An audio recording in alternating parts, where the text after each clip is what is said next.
आणि आता बातमी आहे कांदिवलीमधून। लिंक रोडवर मुजोर रिक्षा चालकांनी दादागिरी केली आहे। मराठी सक्ती विरोधात अमराठी रिक्षा चालकांनी रास्ता रोको आंदोलन केलंय। यामुळे या रस्त्यावर वाहतूक कोंडी झाली आहे। प्रवासी घेऊन जाणाऱ्या इतर रिक्षा चालकांना धमकावण्यात आल्याचा आरोपही केला जातोय। आपण पाहू शकतो कांदिवलीमध्ये अमराठी रिक्षा चालकांची दादागिरी आता पुन्हा एकदा समोर आलेली आहे।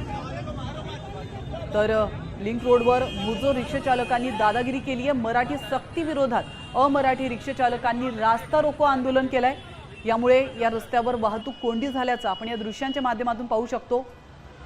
प्रवासी घेऊन जाणाऱ्या इतर रिक्षा चालकांना या अमराठी रिक्षा चालकांनी धमकावण्यास सुरुवात केल्याचा आरोप देखील होतोय।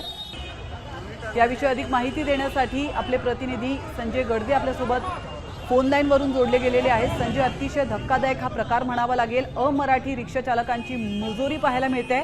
महत्त्वाचं म्हणजे इतर रिक्षा चालक जे आपलं काम व्यवस्थित करतात त्यांना देखील हे थांबवतायत। काय नेमकं घडतंय?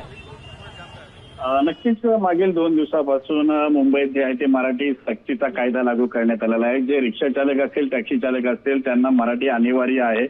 मात्र हा कायदा जसा लागू झाला तसा उत्तर भारतीय जे परप्रांतीय रिक्षा चालक आहेत हे कुठेतरी आता मुजोरी करताना पाहायला मिळते। कांदिवली पश्चिम परिसरामध्ये मोठ्या प्रमाणावर रिक्षा चालक रस्त्यावर उतरल्यानंतर त्यांनी जो रास्ता रोको करण्यात आला, त्यांच्याकडून रास्ता रोको करण्यात आला। मात्र जे इतर रिक्षा चालक रिक्षा चालवत त्यांना देखील त्यांनी दादागिरी करून रिक्षा बंद करण्याचा कुठेतरी त्यांनी सल्ला दिला होता। मात्र त्यानंतर बाचाबाची झाली आणि मोठ्या प्रमाणावर रस्त्यावर जी ती वाहतूक कोंडी देखील निर्माण झाली होती। वाहतूक पोलिसांच्या माध्यमातून वाहतूक कोंडी आता दूर करण्याचा प्रयत्न करण्यात। तुम्ही दिलेल्या महत्त्वपूर्ण माहितीबद्दल। कांदिवलीतली ही दृश्य अमराठी रिक्षा चालकांची दादागिरी समोर आली आहे। आता त्यांच्यावर काय कारवाई केली जाते हे पाहणं महत्त्वाचं असेल।